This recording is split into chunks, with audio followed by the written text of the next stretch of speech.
Going to start recording. So we record this for our archive, and so that people who aren't here are able to enjoy our programming.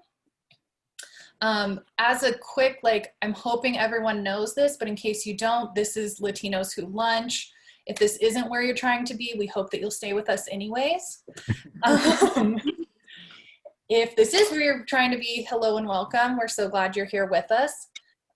So the first thing that I always like to do, that even though we are virtual and joining in from different places and physical locations, I still really like to acknowledge the land that Sierra Nevada University sits on in Incline Village, Nevada.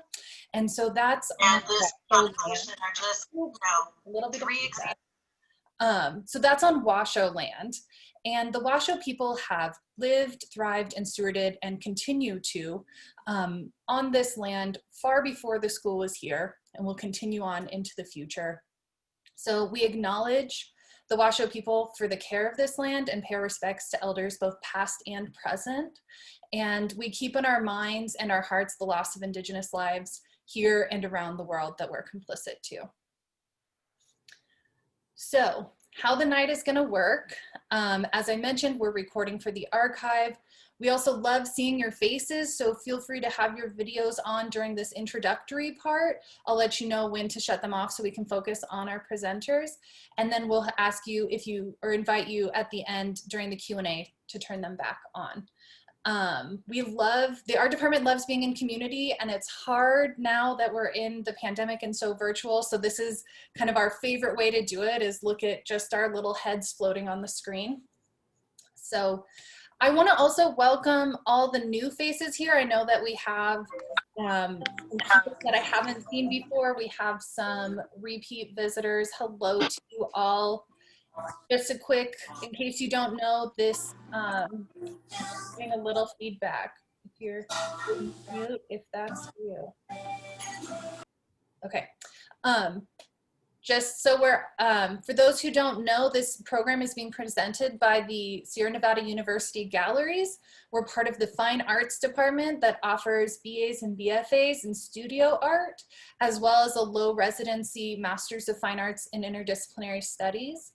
We are located in Lake Tahoe, just a couple of blocks from the North Shore. So if you have any questions about that program, please let me know, and I'd be happy to send you information and let you know all about our amazing art department.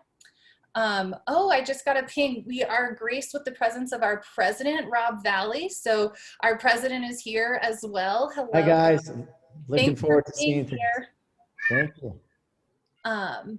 And for those of you who don't know me, I haven't introduced myself, but most of you do. I'm Anza Yarshka. I'm the gallery director and lover of the arts. So enough of that chit chat. I want to tell you all about who we have tonight. I am thrilled to have Latinos Who Lunch here with us this evening.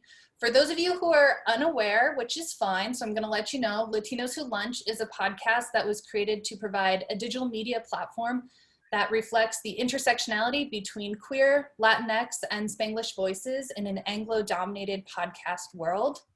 FavyFav and Babelito approach the topics of identity, food, family, and history in a responsible yet humorous way.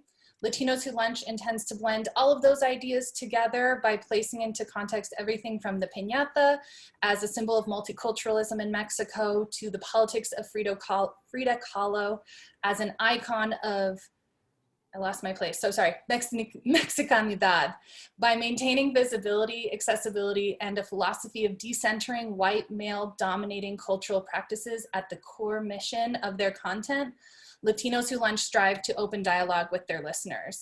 So if that isn't the best description of a podcast I've ever heard, I don't know what is. If you aren't already listening to Latinos Who Lunch, you need to start. They have almost 200 episodes. And after you hear Justin and Emmanuel tonight, I think it's going to be nearly impossible for you to not want to start listening to them more often. At least that's how I feel. I've been listening to their podcast regularly the past few days, like getting ready, and I'm so excited. So Although we've brought them in as Latinos Who Lunch, which is the podcast, they will be sharing kind of some different aspects of who they are individually. So just for a little bit of context of who our two guests are tonight.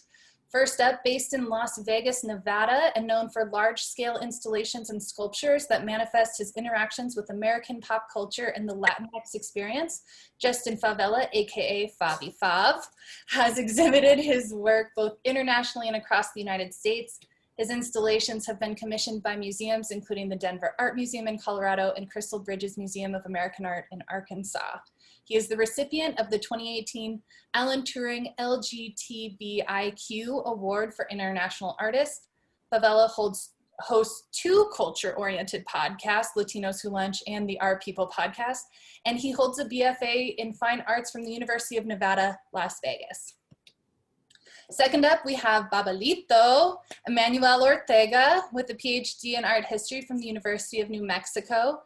Emmanuel is a curator, and I just got this update, so I'm gonna read this verbatim and hope I get it right. Maryland Thoma Scholar in Spanish Colonial Art at the University of Illinois at Chicago. Ortega has lectured nationally and internationally on the topics on the topics of autos de fe, 19th century Mexican landscape painting, and visual representations of the New Mexico Pueblo people in Novo Hispanic Franciscan martyr paintings. In 2015, Ortega partnered with the Museo de Arte Religioso ex Convento de Santa Mónica in Pueblo, Mexico, to curate two art exhibitions based on recently restored paintings from their collection, one of which is now part of their permanent galleries. Ortega is a recurrent lecturer at the Architopia Foundation for Development. Sorry, I got distracted, lost it. Architopia Foundation for Development, the largest artist residency in Mexico. An essay titled Spanish Colonial Art History and the Work of the Empire was published in Latin American and Latinx Visual Culture by the University of California Press in the summer of 2019. So, to be clear, we are in the presence of two very amazing human beings tonight, and we are stoked. So, what I'm gonna do now is I'm going to invite you to turn off your cameras for the time being. We'll leave Emmanuel and Justin's up. They're going to each present a little bit about themselves, and then we'll have a kind of conversation and Q&A after that. Please, please, please feel free to use the chat during the event, and let us know what you're thinking. If you have any questions that come up, I'll be keeping an eye on it and monitoring that as we go along. And then as a top tip, when we're having a screen share, what you can do is you can go up into the top where it says like, you're now viewing Justin Favela's screen. You can go to view options and choose side-by-side mode, and that will allow you to see both of the video and the presentation at the same time. So, with all of that out of the way, I'm gonna hand it off to you to take it from here. Thank you. Babelito? Yes. You want me to go first? I can go first because okay. It's the most boring part, and then you can follow me. Great. Started off with the boring stuff. Love it. Let's do it. So I'm gonna share my screen first and then see if you can see it. Let's see.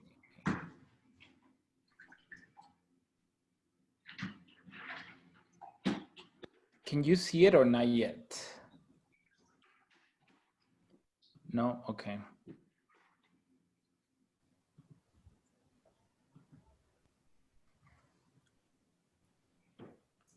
You know what, Fabi, go ahead first because I have to figure out the system preferences, and then I'll do it, and then I'll do it. Okay, great. Can you see my screen, everybody? I think so, right? Yes. Okay. All right. Well, I'm gonna try to tell you about my art in 15 minutes. Here we go. I like to show a lot of pictures because I'm a visual artist. So here we go. So I'm from Las Vegas. Y'all might be familiar with it. And this is the Las Vegas Strip just a few years ago, and kind of the landscape that we're used to seeing. And so a lot of my work is based on my identity as a Latinx person living in the United States, specifically the Southwest. And a lot of my work is about being from Las Vegas, and I take a lot of inspiration from the beauty and ridiculousness that is Southern Nevada, and actually all of Nevada, really. Okay, so I'm inspired a lot by signage, by landscape, by architecture. This is a picture of the Luxor, which y'all might be familiar with, which is like a Disneyland version of a Great Pyramid, and the Sphinx, also very racist, which is chock full of inspiration. And then right here, this is the Venetian. It's an indoor gondola ride that they have there with the fake skies. And this is the strip probably in the 1980s, around the time when I was a kid in Las Vegas. So when I was first making work about myself and my family, I really wanted to focus on this idea of, you know, Las Vegas and how people think we all live in Las Vegas.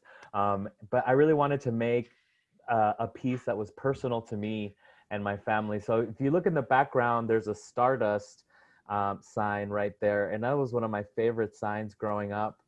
And here it is when it had a remodel in the 1980s. And then this is my version of it right here.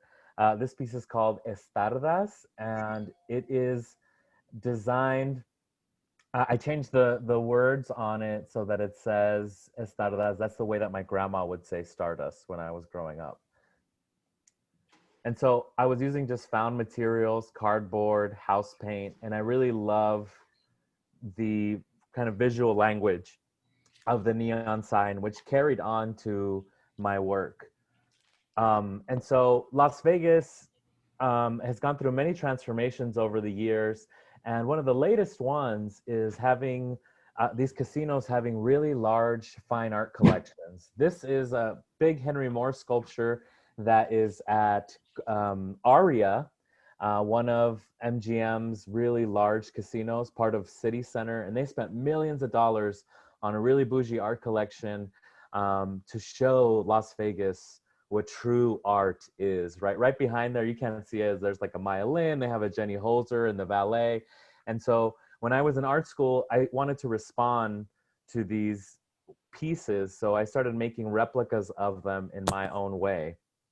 And so this is the Henry Moore that I made in the same visual language, again, as the neon sign. So flattened out to scale, but it's a kind of flattened version of it. So it kind of, you know, reminds you of a roadside sign, but it becomes this weird, abstract, self-referential piece, which I feel like most of the art world is. Speaking of the art world, at that same time, when I was a little undergrad, I was learning about art, and finally I got to take art since 1945, and I started learning about the great whites, right? So we learn a lot about minimalist artwork in art school. This is a piece by Carl Andre called Floor Piece. And so I wanted to make my own responses to these works. And so this was my response to that. We actually showed it at SNU many, many years ago in the Tahoe Gallery, I think, if I remember right. And it's called Floor Sombrero. So I basically dipped a sombrero in gesso and then painted the exact same thing on top of it. So I like to really think about cultural appropriation and what that means, and how somebody can reclaim their own culture. So this piece is referencing a lot of different things, but again, focusing on this idea of minimalist artwork. And so here's the big cube, probably by the artist Donald Judd. And right here we have a cube that I made out of 1,095 tamales, which is roughly one tamal for every meal of the day for the whole year. So this is what it would look like if I ate a Guatemalan tamal every day of the year. By the way, I'm half Guatemalan, half Mexican. So I'm trying to do more work about Guatemalan identity because I feel like a lot of Central American cultures erase, specifically in the Southwest. It sounds like somebody doesn't have their screen on mute. So if you could do that, please. All right. So right here, this is Richard Serra. This piece, I believe, is called Stacks. It's huge metal pieces that you can kind of walk through. And this is my version of the stacks. These are really large. You can't tell the scale, but they're pretty big Doritos that I made out of cardboard and paper mache. So I'm using very simple materials at the time, cardboard, whatever's available, found objects. And one of the main reasons was because I was really kind of honing in on the piñata as a symbol, because for many years I thought to myself, I'm a Latinx artist. At the time, we weren't even using that term. You know, it was Latino. I'm a Latino artist. If I start making art about my identity, it's over. That's all people are going to think of me as. And then finally, I said, well, I'm just going to go head first into this. What's the cheesiest, most iconic symbol for Latinidad? And when I Googled piñata in 2007, I believe, this is the first image that came up on Google. So this is my replica or version of it. So I did like a life-size donkey, sad piñata. And then I was looking at more symbols of Latinidad. This is the Gypsy Rose lowrider. And it's probably one of the most iconic lowriders in the United States. It's been to the Smithsonian a few times and on display. It's owned by a family in LA. Has over 200 individually painted roses on it. It's a amazing car. You can see the inside of it even has crushed velvet in it.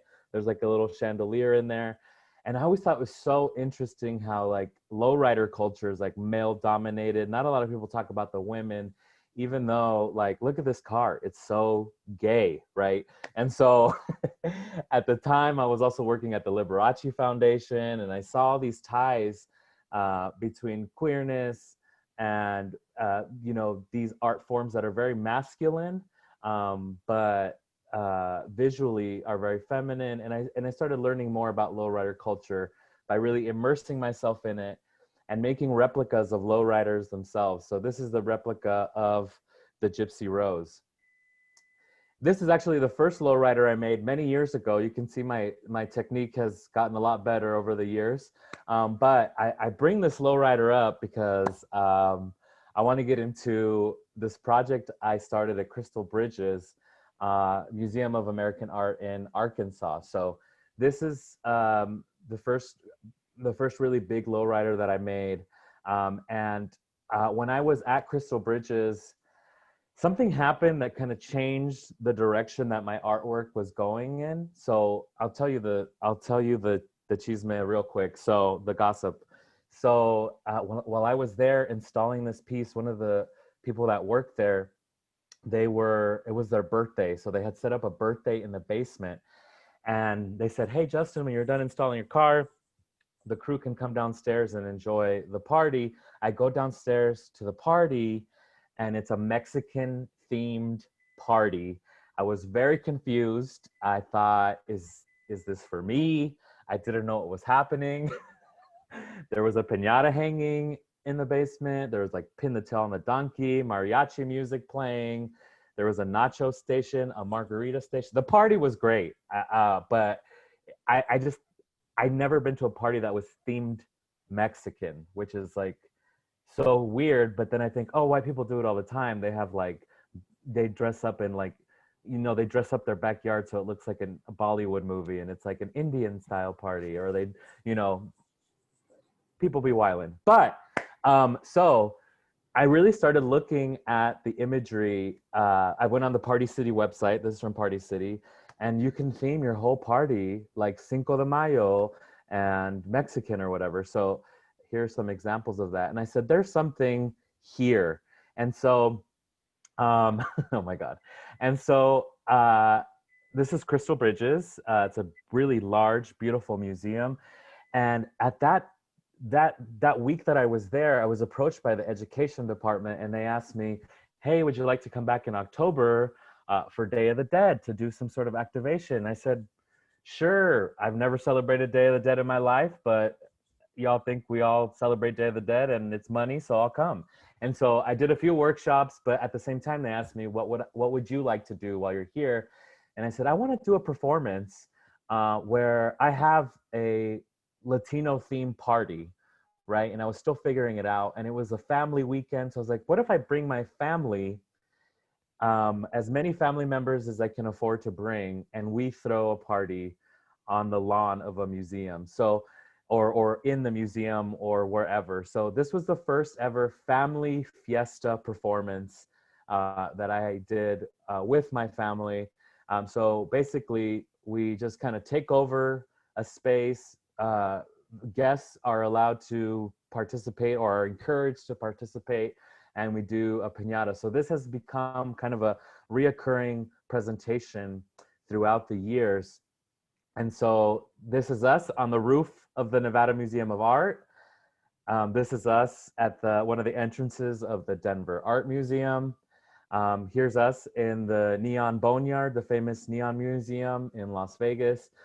So this performance continues. And when I first started doing this performance, it was about that. It was a kind of a petty response to seeing like museum professionals, cultural leaders doing something so ignorant and racist. And, you know, me as a passive aggressive person, like kind of like sticking it to the man, but they didn't see it, right? So it taught me a lot of lessons, or it's taught me a lot of lessons as this performance develops. But eventually I figured it out. I said, after many conversations with curators and museum professionals, like this piece really became about institutional inclusion and like who a museum is actually for. And what this became was me taking up so much space that, you know, this event kind of took over the museum. And it was interesting to see the people that got uncomfortable that we were having fun in such a stark white institutional space, and the people that kind of embraced it, right? So speaking of stark space, then I started, one of the first family fiestas that we did was really, I think my favorite one was at Michael Heiser's Double Negative. I'm sure some of y'all have heard of Michael Heiser, the land artist. One of his first pieces was this one here. Double Negative was dug out in 1970 near Overton, Nevada. And out of a mesa here, you can see the two canyons that were man-made there. And so it's only about, I don't know, 45 minutes, an hour away from Las Vegas. So I go there. I've been there a few times. And so I thought, what if I brought my family to Double Negative today? What would happen if we used it as a space that was ours and a space that was welcoming to all people, my Latinx family, right? My Mexican and Guatemalan family.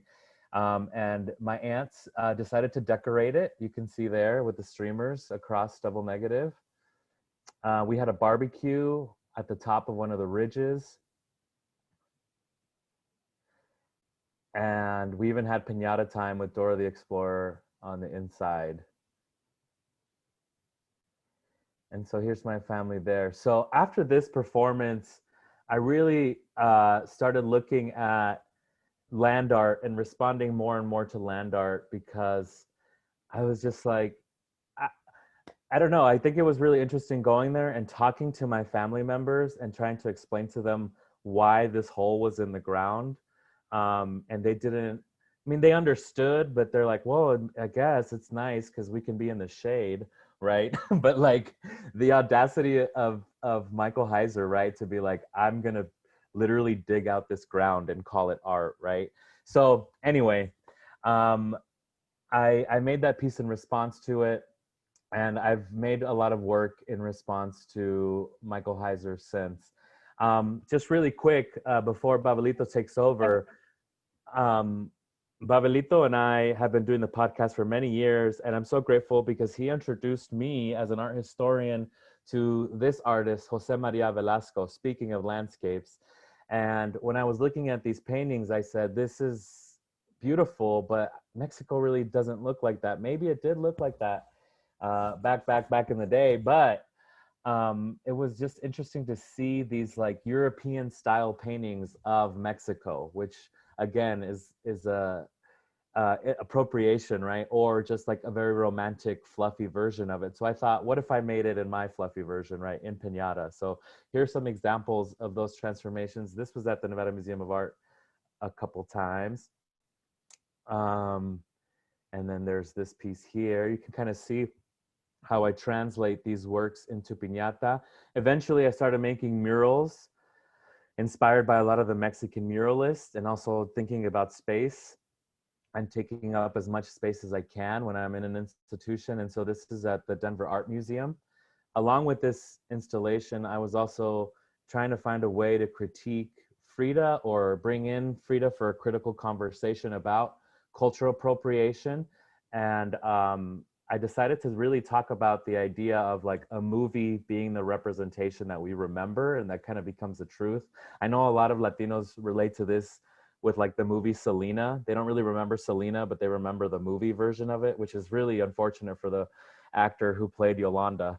Okay, so then Salma Hayek was in this movie as Frida. You can see they start the movie in this beautiful garden. And so I recreated that garden out of piñata as well, and put it in the middle of all these big Jose Maria Velasco landscapes.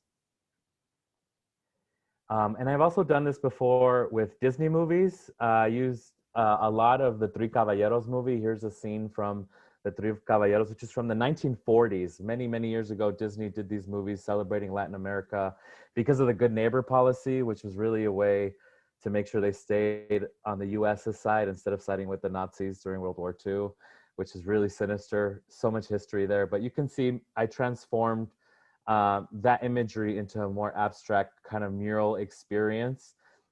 Here's another scene from, you can see here from that same film from the Three Caballeros.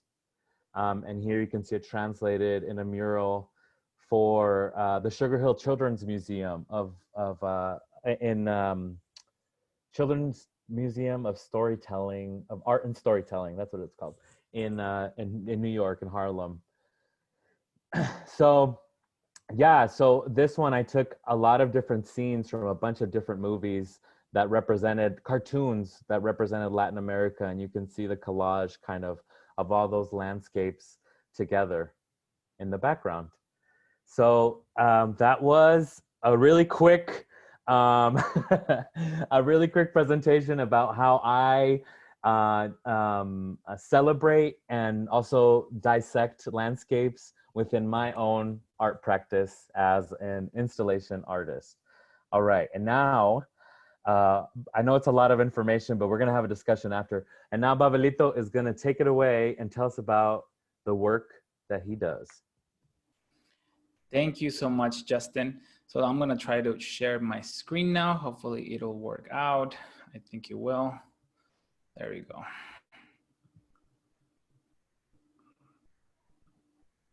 Can you see it now? Yes. Perfect. Okay, so my practice is more in the theoretical side. I've been thinking about landscape a lot for the last couple of years.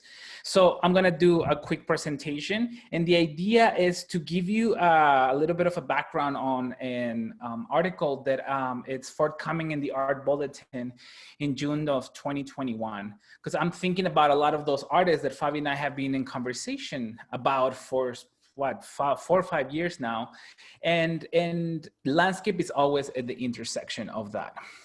So let me see, there we go.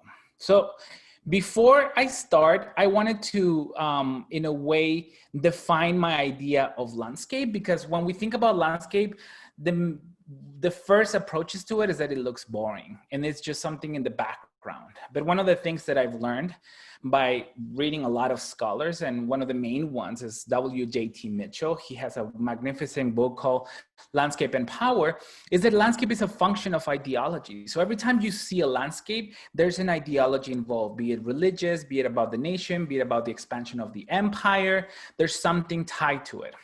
So it can be racial, it can be gendered, or class. If you think about the conversations, for instance, that we having to this day about how trans people may or may not be allowed in public restrooms, for instance, it's something of how we racialize, we gendered spaces.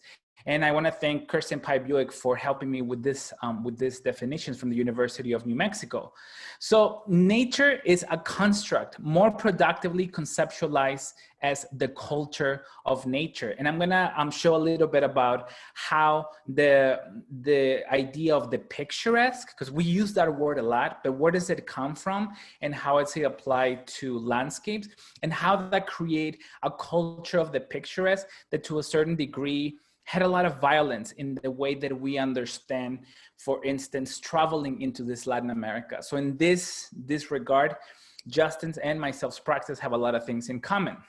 Landscape is a communicating event that results from and results in culture, while culture is an arrangement of ideas, a cognitive structure of generative principles, wearing and grinding intention.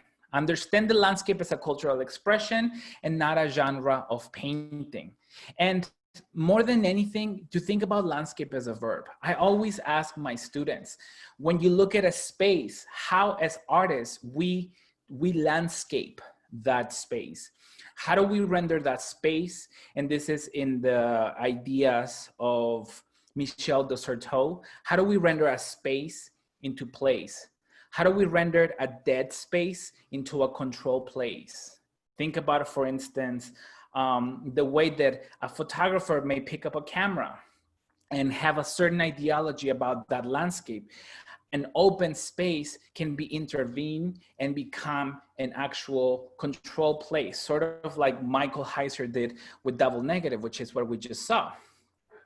And this idea of landscape, this is to a certain degree, this is how we understand landscape.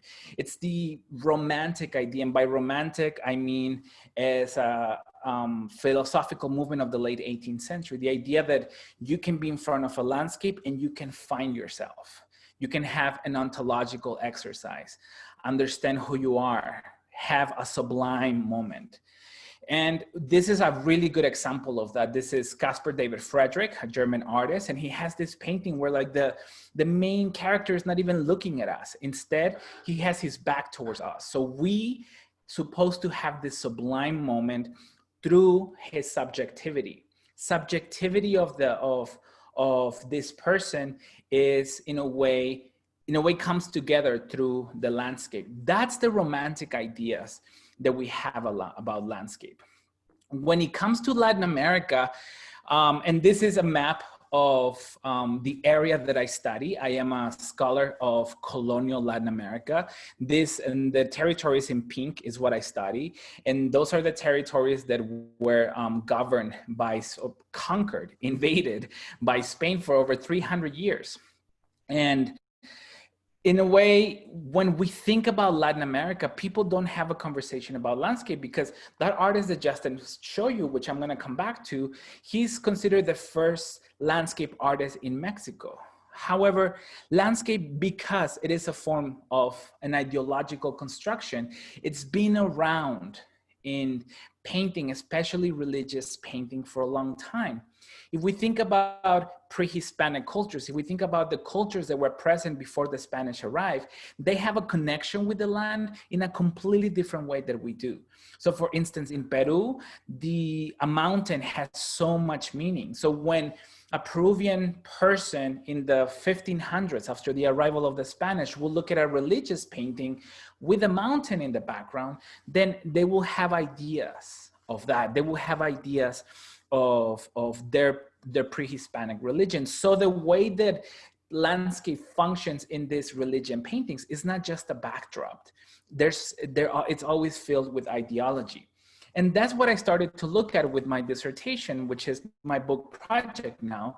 And I started to look at images of martyrs. These are Franciscan, these are religious orders that send their members or their brothers to the wild and savage landscapes of places like California and New Mexico and Texas.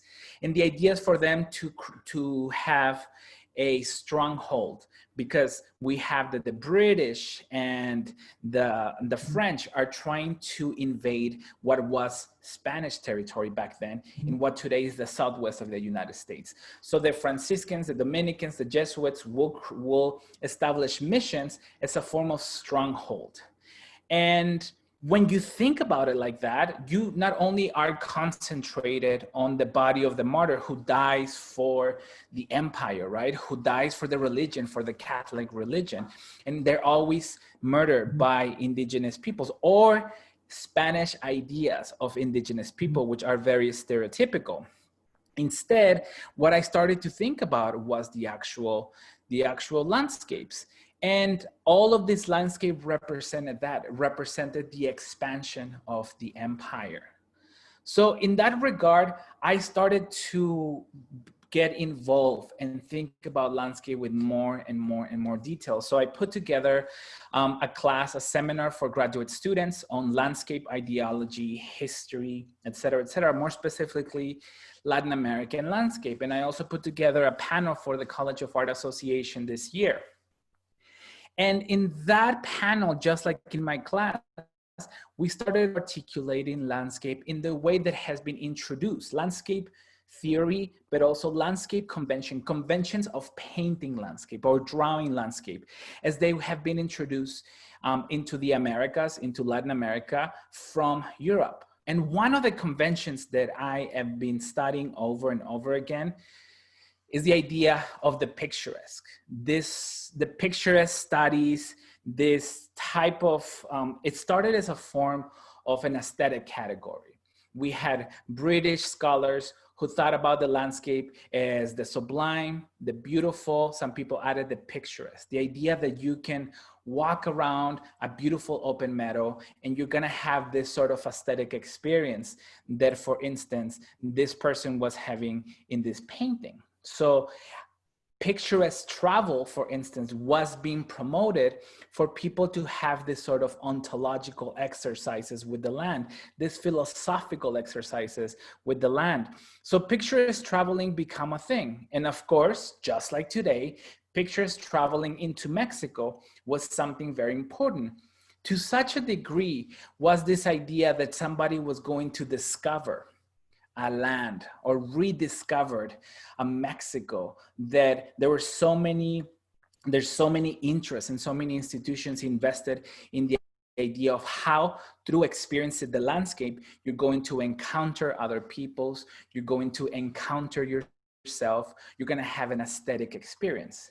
But of course, the aesthetic experience, the idea of having this ontological exercise, was something that a lot of Europeans wrote about, more specifically Immanuel Kant in the late 18th century. But of course, that was an experience that was only afforded to white, cis, straight men from a couple of countries in Europe. And in fact, Immanuel Kant wrote books upon books upon books on the supremacy of these white men in these European countries. So not everybody's afforded this. Just like Justin was talking about inclusion in museums, for a long time, not everybody was afforded that experience. And the degree in which the picturesque traveling was promoted was to the point that, for example, somebody invented the Claude glass. And the Claude glass is in response to Claude Lorraine, who was an important French artist that was working in Italy in the 17th century. In the ideas that how many times, for instance, when you go to a restaurant, you see a picture of a burger and then the burger that you get doesn't look what you wanted to see, right? It just looks sad.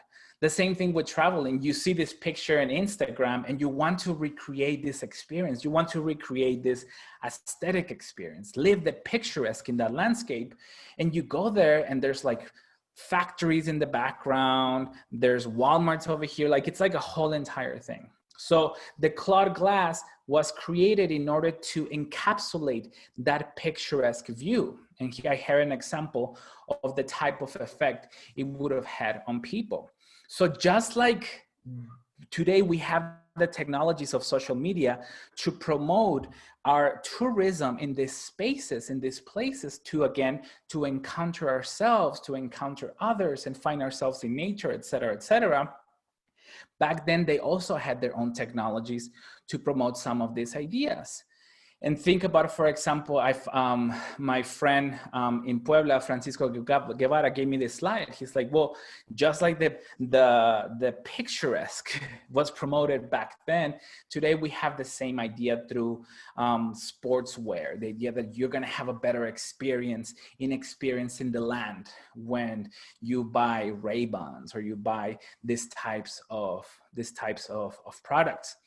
But one of the things that, as seemingly innocent picturesque traveling may be, it has a lot of consequences, neo-colonial consequences, because when you go to these spaces to have a picturesque experience, you disregard the local epistemologies, meaning the local ways of understanding the land, the local ways of living. So in many times, we all do that when we take a picture, we erase the locals, or we add the locals into these pictures in order to show that we have encountered them. More specifically, we have encountered the other, right?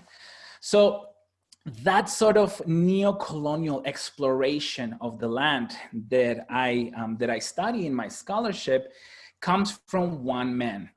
One very, very, very violent man. And when I say violent, I don't mean physical violence. I mean the type of violence that, according to Emmanuel Levinas, will stop other people from being themselves. The type of violence that will stop people from action, for instance. So Alexander von Humboldt is a figure that is celebrated throughout the United States, throughout Europe, and throughout Latin America.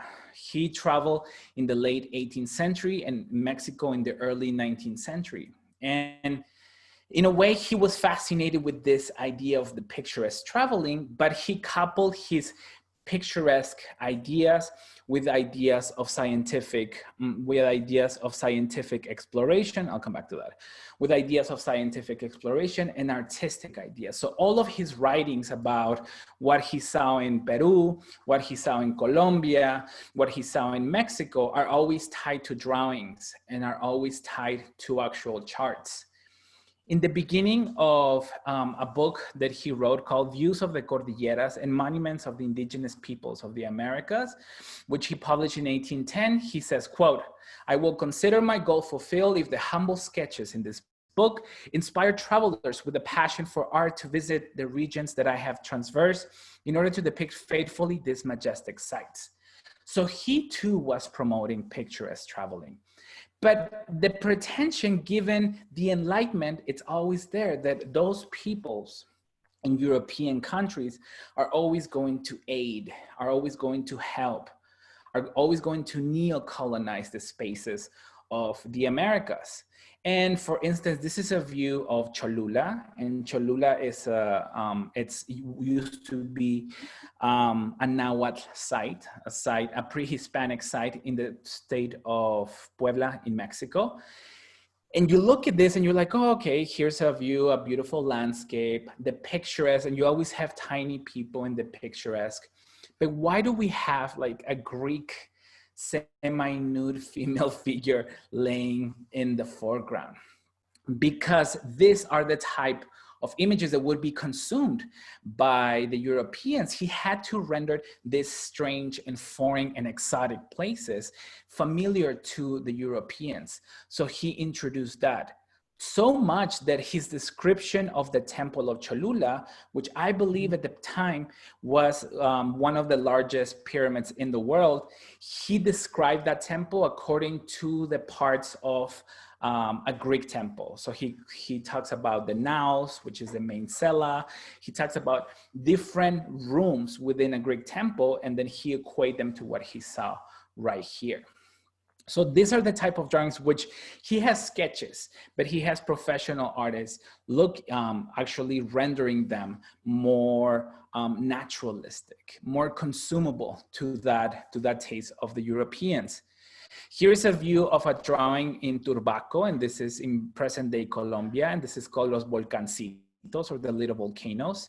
And note the figure of the European. He's fully dressed. The indigenous person is basically nude, and this approach to the Native Americans has been around since 1492.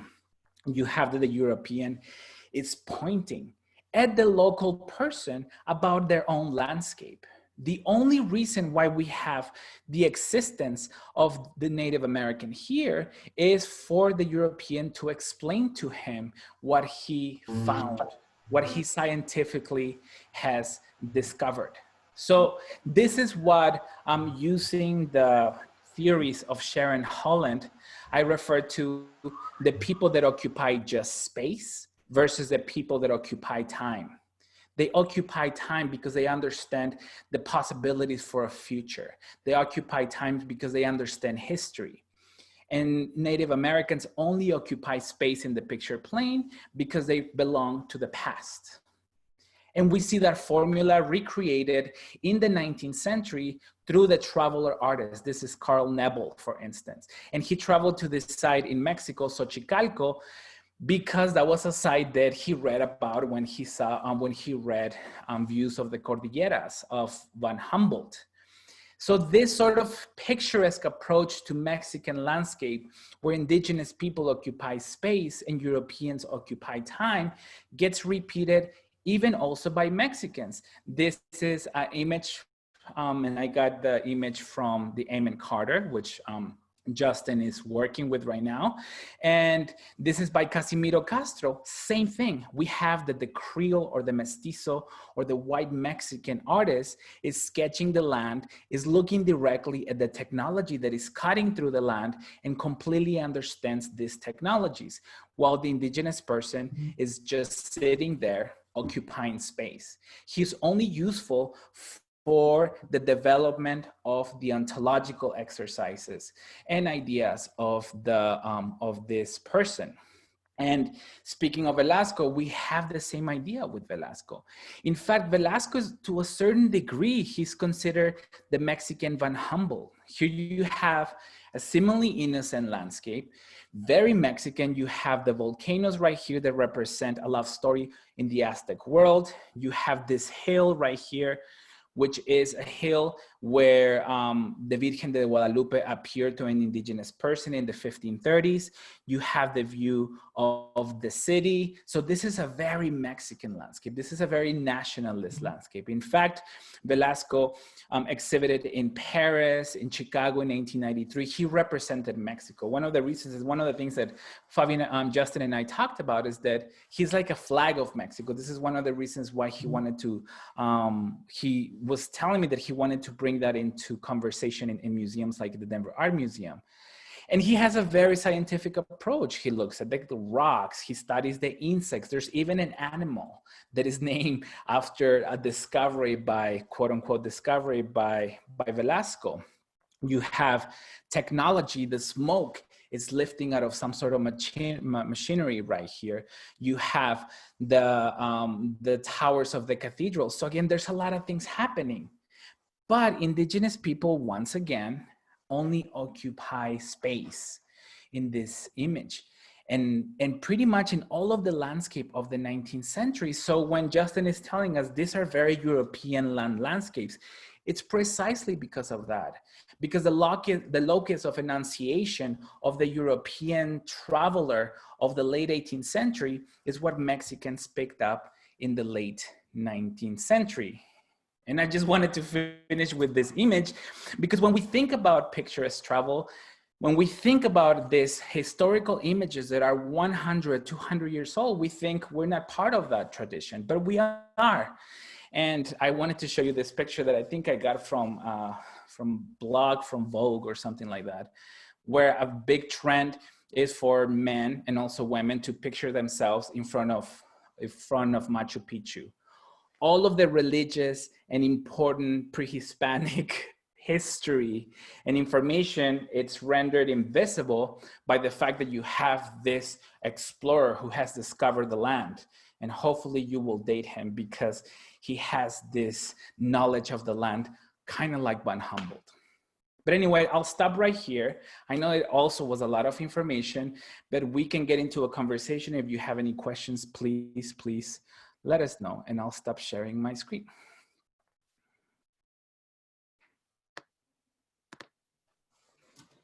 Thank you both so much. That was amazing.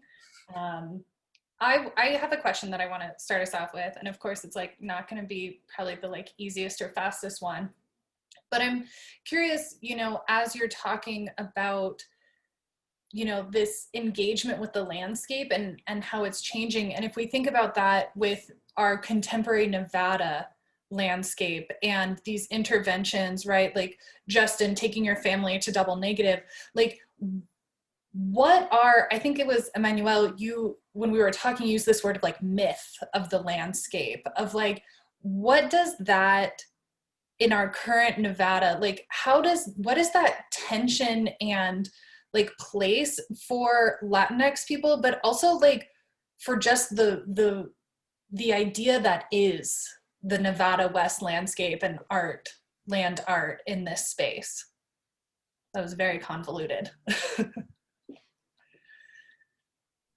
I mean, I was born and raised in Las Vegas, and I think I was always taught that, you know, Vegas is vast, or Nevada is vast, and the land is for us. And, you know, also coming from two families who have like farmland in their home countries in Mexico, northern Mexico, and in central Guatemala.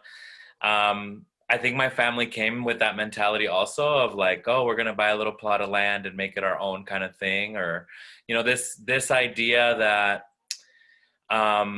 first of all, this myth of the American dream is something that I'm really thinking about lately in my work, and why we feel the need to actually own the land and not just live on it, you know, harmoniously with other people, you know, like a Smurf or something. But I think that my idea of the West and of, you know, this cowboy culture that we have in Nevada has really shifted over the years for me. You know, learning about indigenous lands, talking to indigenous artists, about people that lived here and didn't just dry up all the land, you know?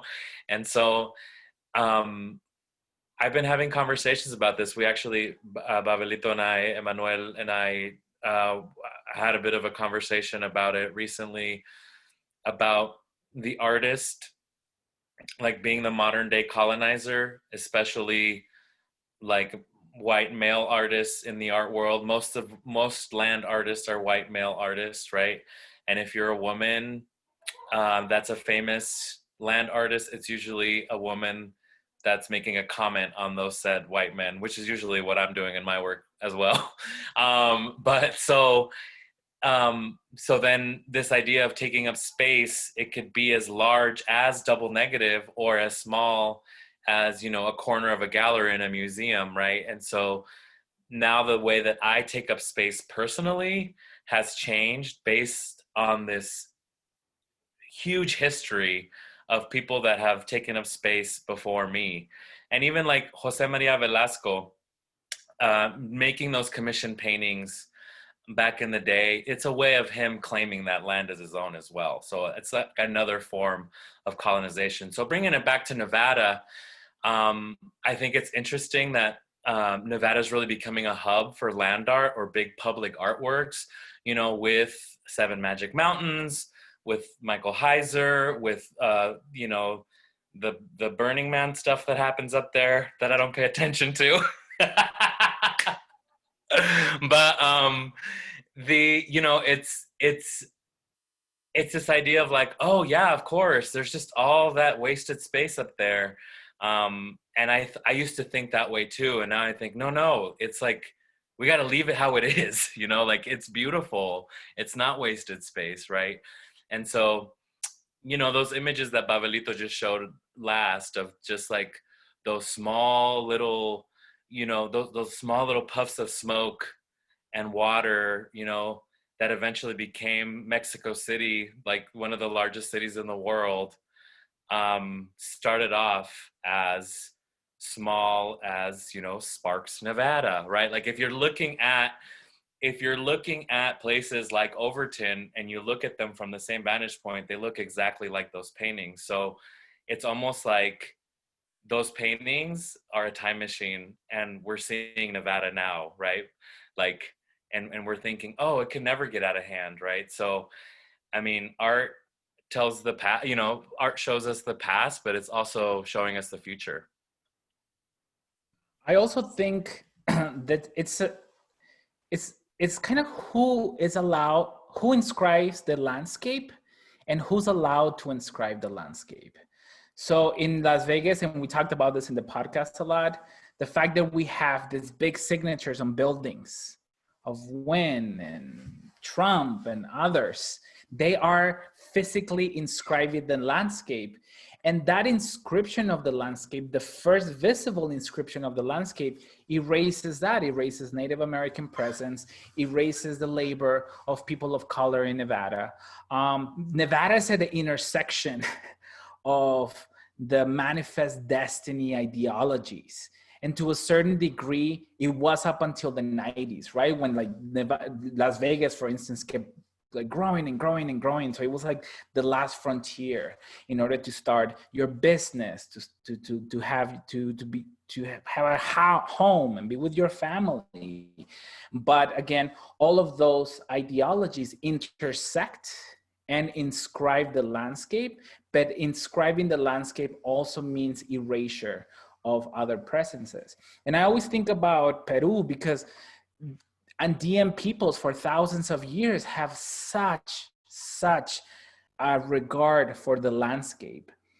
I have a reading called The Problem with the Term Art that analyzes how for the Andean peoples, even a rock was as important as the Sistine Chapel for Europeans.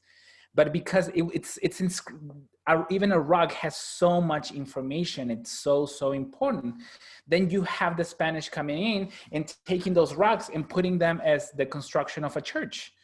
So all of that understanding and all of that reinscription of the land erases not only peoples, erases epistemologies, ways of understanding not only yourself, but understanding yourself, others, and the entire universe. Thanks for that. I think Nevada's it's a weird place, right? And as Austin said, this idea of like wasted space and barren and void, it creates a lot of strangeness. And I feel like Vegas kind of has that almost epicenterness to it, right? Of this like burgeoning place that has been built, right, by people who are then erased from that space once it's been built. And we have seen this, Babalito, as you explained, like through history and through colonization. And that's something that is very tied to contemporary art ideologies. Think about landscape and female artists, I think about Georgia O'Keeffe. But Georgia O'Keeffe reinscription of New Mexico, to a certain degree, added this mysticism to it, that its base was Native American, but it wasn't a study or approach of Native American epistemologies. Instead, it was this mystification of the openness of the land that initially attracted all those people to New Mexico, who consequently attracted people in the 60s and the 70s to places like Nevada. So it's not only not thinking about it, it's thinking about it, looking at it, and erasing it on purpose just for your own art. And that it's a very colonial way of understanding the land. And then this is going to be my last question. Then I'd love for some other people to jump in. Justin, I would love, thinking about what Emmanuel just said, like what was the power of, can you speak more to that moment of taking your family out to Double Negative and that experience? You touched on it briefly, but I think kind of talking about placing yourself and your family into that really somewhat contested or, right, these mythologized places.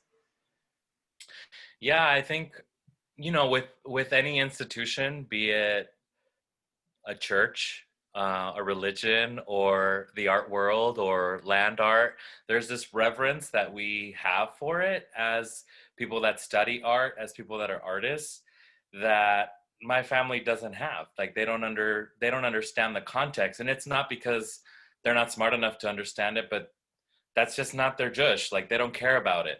So it was like actually very refreshing to see them react so honestly about it, because it kind of reprogrammed my brain, because I had been there maybe 3 or 4 times, either on a class trip, like on a field trip, or like, just to see double negative itself. And them being there and thinking of it in a more like utilitarian way, like, oh, well, the shade's coming in about 20 minutes. Let's set up the table here and let's figure out how to hang this piñata without damaging it. Because so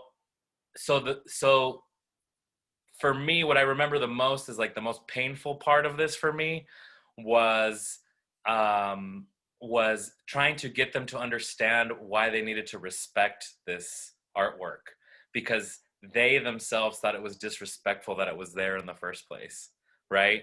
So they're like, wait, so you don't want us to touch the walls of this because you don't want it to crumble down, but it's already crumbling. And I'm like, yeah, well, entropy, that's the point, blah, blah, blah. And they're like, okay, right? So, I had to kind of I had to give them all an art history lesson for them to understand why we couldn't pull the trucks right up to the edge. And, there's we had to do it all very carefully, because we didn't, even though there's nobody out there, I still didn't want to get in trouble, whatever that means, right? Which is a feeling that I don't like to have, but as a person of color, even though I am like a white Latino in the art world, like, that's how I feel going into any space, right? And so even in the open doors, like on this mesa in Overton, I was still like, protecting white supremacy in a sense, right? Like, and like having to have this backstory to back this thing up. And so it really made me think about the way we communicate messages through artwork. And I think it kind of recalibrated my brain to be like, okay, more accessible, it does not mean dumbed down. Like more accessibility is about inclusion, and like, and then celebrating artwork in a way that a lot of this minimalist art doesn't, because it's like a lot of, it's very self-referential and you kind of have to know what's going on. But I still love to make art in that way. But in the back of my head, I'm always thinking about that. And I think any artist that takes themselves so seriously is like, it's just painful to me to see that. Like when I went to Marfa, like, I'm like, oh my gosh, I'm like, I would love to get the tour of like what Donald Judd did to like let loose, because just seeing the symmetry in his studio, just like, it just gave me a headache. But, but so, yeah, so I think that after that double negative trip, I think my family was like even more confused about what my artwork was about. And so I really had to, over the years, I've really kind of had to explain to them, kind of the concepts behind it. And I've changed the concepts, I think, so that they are more accessible to them. But I think double negative was just an interesting instance, because they recognize the institution as a building that has objects in it. And I don't think that we realize that the institution is the world, And so, yeah, it was fun though. It was really, the best part, I think, for me was decorating double negative, because visually it was just so funny to do that. They're like, this needs something, it's too brown, right? But you touch upon something really important, that just like you said, oh, like I used to romanticize this artist and the idea of land art, and you to a certain degree, like giving a lesson to your family. That's how I think about Velasco, my journey with Velasco has been, it's 10 years old. And the first time I published an article about Velasco was praising the fact that he actually paid attention to Native Americans in the land, something that nobody has ever done in Mexican art before or after to this day. But think now when I started to understand it a little bit more, and then putting them in the context of the traveler artist and putting them in the context of one Humboldt and rethinking the meaning of landscape, then I realized sort of the violence that I was committing by giving him the benefit of the doubt, one, and two, the what I call the violence of the Enlightenment. Because the Enlightenment taught us this, that this is aesthetic, this is beautiful, this is the sublime, this is how the landscape is supposed to work, this is how the landscape is at your service, as opposed to we are at the service of the landscape. And for that reason, I also went to double negative and I had my Casper Frederick David moment. I just stood there and I was like taking it all in. But that's how we were taught in school. And I think that that's one of the things that's happening right now with all of this racial reckoning. We started to rethink what the Enlightenment did to art. We are starting to rethink, and I'm part of this journal for next year, what is a Renaissance? What does it mean? When there were like hundreds of Renaissance in different periods of time, why are we concentrated on one? But because art history, it's tied to this lineage, not only in Europe, but around the world. Mexicans are so eager to be part of this world conversation for a long time. Somebody has a microphone on. But because we've been so eager to be part of the canon, then by the time we approach the land, which is even more dangerous because it looks so innocent that we don't think we're making this violence. By the time we approach the land, we don't realize that we're committing the same violences.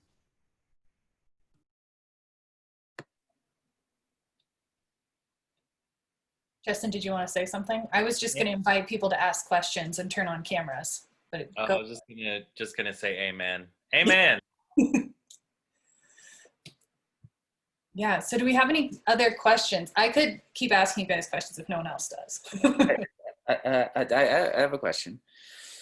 A comment question. First of all, thanks. So that was just, both presentations were really wonderful. And Emmanuel, I teach at SNU, and I teach a drone class where I try to activate these ideas of landscape and access to landscape. We have an alum who was part of Standing Rock and documented some of that through drone flight, and I know, Justin, you've kind of used drones in documenting some of your work, and it activates this question of why do you have access to the land? Why do you have access to the air? And Emmanuel, I think part of what you said was really, that gives me a lot to chew on in terms of future iterations of that class. I had a question specifically for Justin, which was, it's just such a wonderful gesture using these institutional spaces for party spaces, right? And yeah, there's something humorous about it. And it's also very frontal in the way that sort of white majoritarian culture, they like cultural artifacts.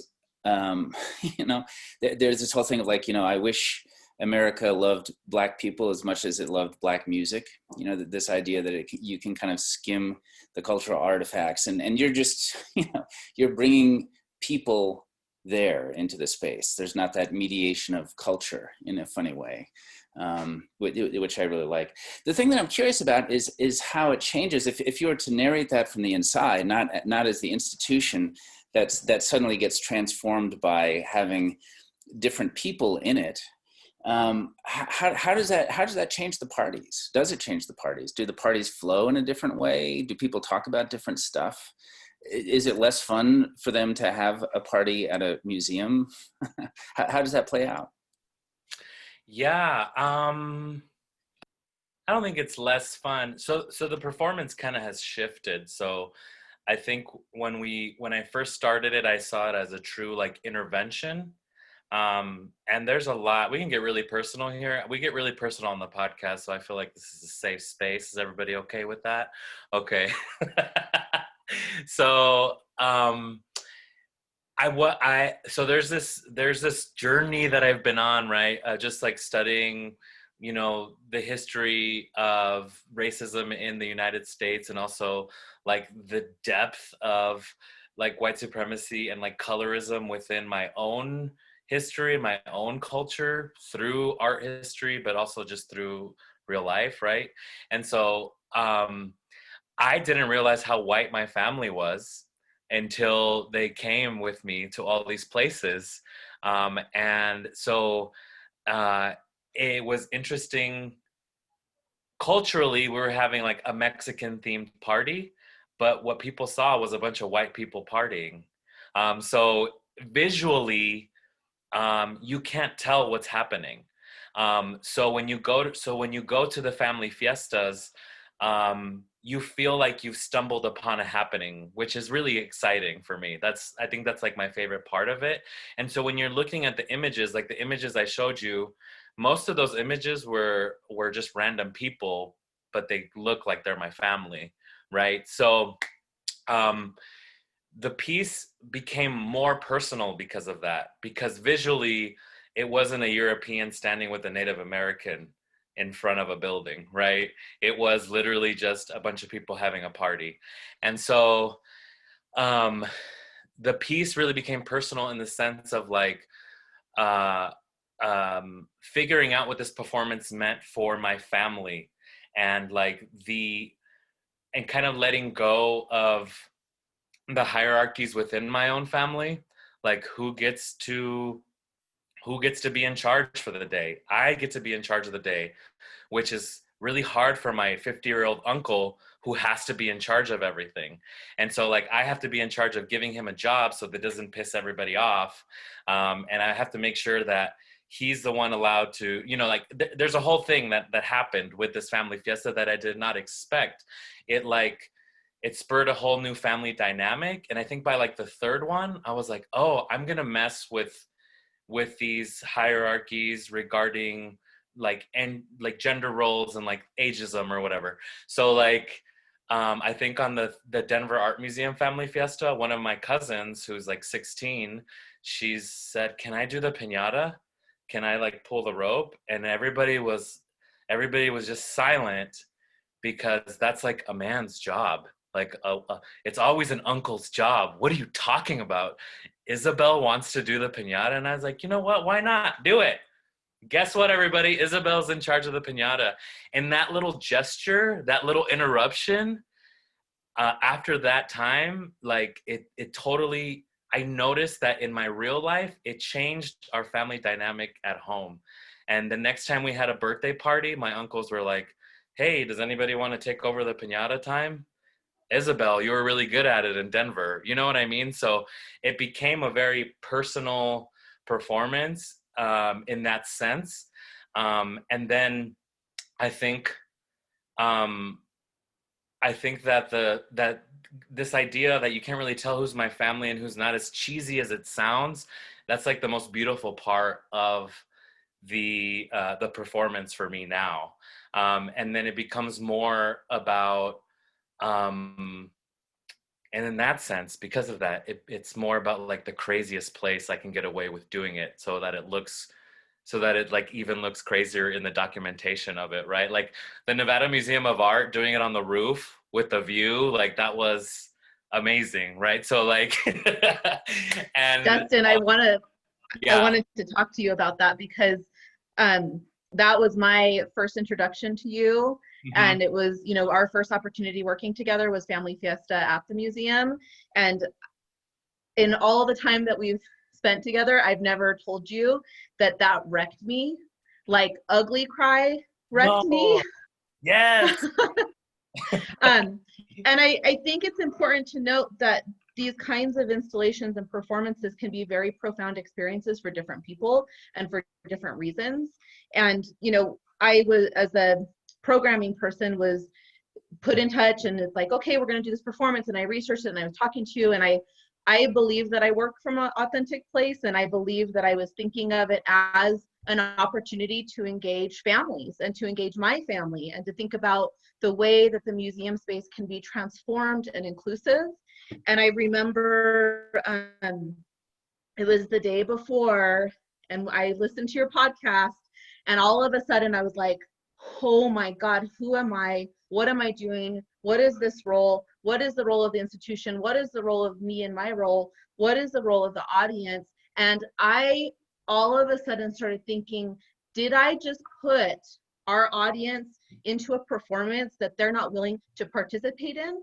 And it wrecked me, because I thought, I'm coming from a totally different place. But I think it's important, and I think it's probably that moment, and I can so distinctly remember that day, was probably one of the more profound experiences in my professional career. And it just really impacted me. And one thing I want to say is I appreciate you. I appreciate your criticism. I appreciate your artwork. And I also appreciate your constant evolution of concepts and the ways that you continue to reevaluate your work based on people's experience. So you and I can have a drink another day, and I'll really tell you all about it. Yeah. Every family fiesta is different in that sense, and it truly does keep evolving.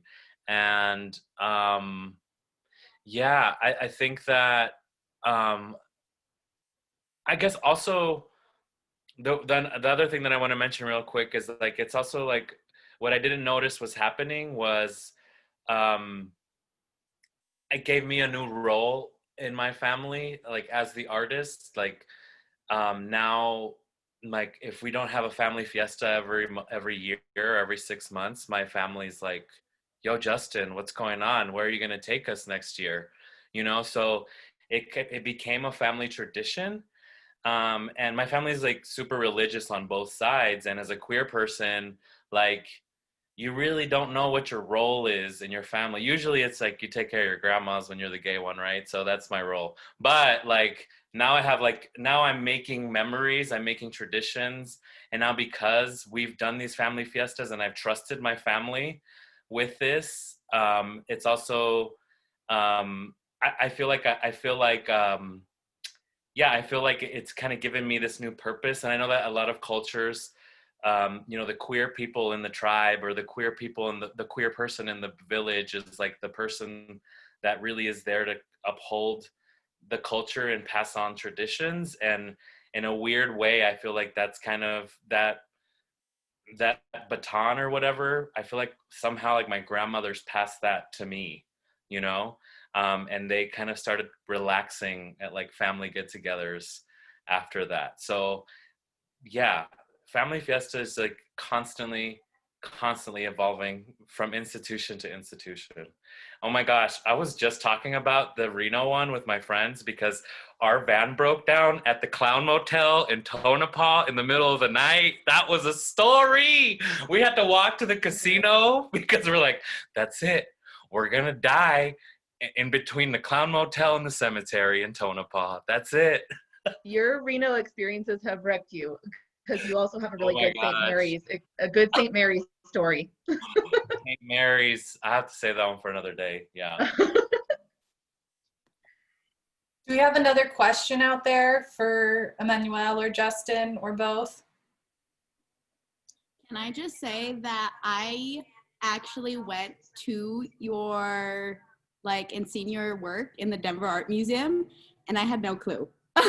I just remembered when you brought up the pictures, how much I loved it and how much time I spent walking through everything, and how much I like relate to it, being a part of like my family being the Mexican culture, but also like figuring out the balance between that cultural idea of how much of our history do we take on and how much do we change because we are changing people and evolving, and figuring out how to work with the queer community, having gay cousins and coming up and having that conversation, but also creating a community and like in your own home atmosphere and getting rid of like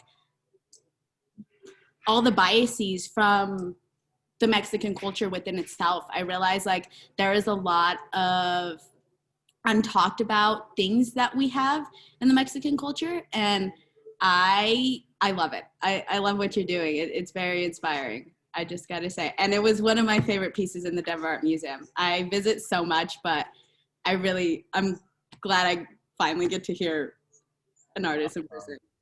Thank you. Yeah, that piece at the Denver Art Museum was like my first really huge installation. Babalito was actually there to help with the mural part of it, and it took like 3 weeks to do that one. That was, I think that was the piece that I learned the most from, and it was mostly the learning was learning how to work with a museum, with like an institution, because you know, nobody teaches you how to work with a museum. You just have to, it's just trial and error, and you either pay attention or you don't. So I always give that advice to younger artists, is like, nobody knows what they're doing. Like, it's, especially for doing installation work, everything is so different that everybody's learning as they go anyway.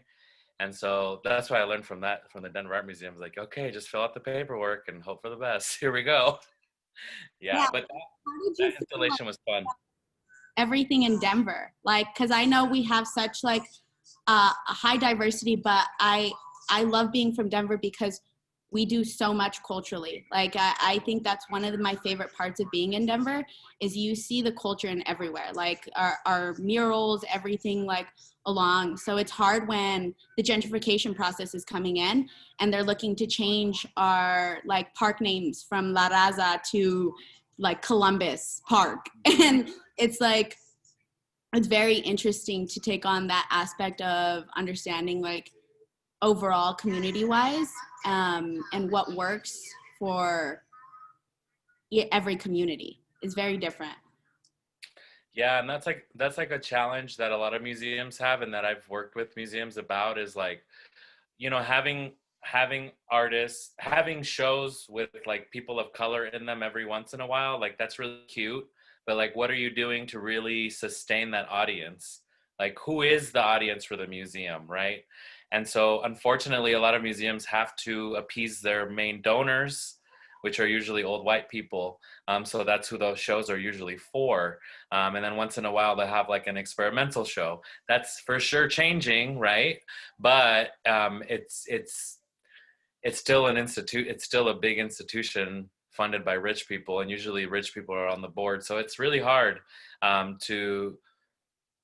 to be a museum that says they're about it and are actually about it, you know? And so a lot of the shows that I'm curated in are those shows that are like the beginning of something cool happening. So it's an exciting time to be an artist right now, because I think, you know, like 35 years from now, like minorities will be the majority. And I think that's going to reflect, hopefully, in not just the people showing at museums, but the people working at museums in positions of power.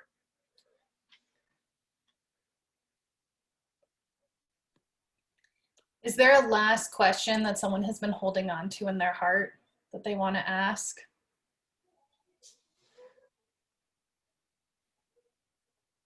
No? Haven't been thinking about it and being like, oh, I don't know if I want to ask it. Okay. Well, I think we'll wrap here because I do want to respect everyone's time. I could keep asking you both questions forever. This has been such a joy. Thank you both so much for bringing such an amazing perspective from the art historical context, and also contemporary, and especially how those are continuing to intersect. I think that kind of shrinking of time in the art historical timeline is fascinating to me, and I hope some of my art history students were paying attention. And thank you both so much. If you want to like plug anything for people to check out, here's your chance. Oh, sure. Babalito, you want to start? Yes, so I mean, Latinos Who Lunch in every single platform on social media. Also, my husband and I started a new YouTube channel where we talk about these things in YouTube, 11-minute, 15-minute videos.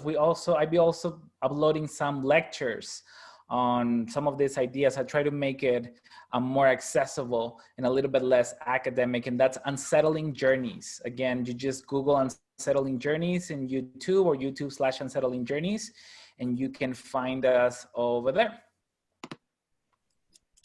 Yeah, you can, let's see, what do I have up right now? I have some work up right now at Mass Mocha, if anybody wants to see my work in person, safely, socially distantly. I'm in the Museo del Barrio, New York, the museum in New York, the Latinx Museum in New York. I'm in their big triennial next year, so I'm working on work for that right now. And like Babalito said, you could find us on LatinosWhoLunch.com. I also have the Art People podcast that you could Google. And then, we have a coloring book for sale. LatinosWhoLunch.com/coloring book based on episode 99 and 100 of Latinos Who Lunch. It's called The ABCs of Latinidad. Let's see, what else? What else can I plug while I'm here? Just please follow us on social media, and feel free, if you have any questions that you didn't feel like you had the time to ask here, you can email us at asklwlpod@gmail.com, and we can answer them on the show. Fantastic. Thank you both so much. Thank you all for sticking around. And this kind of wraps up our major gallery programming for the fall. We do have one more virtual lecture, which will be our BFA, Kirsten. She'll be with us on December 9th, same time and place, different Zoom link. And then next semester, we're going to have some more virtual things. So thank you so much for closing us out so strongly. It's been such a wonderful evening. And thank you all. Thank you. Thank you very much, Yeah, everybody. that was amazing. Bye. Thank you for having us.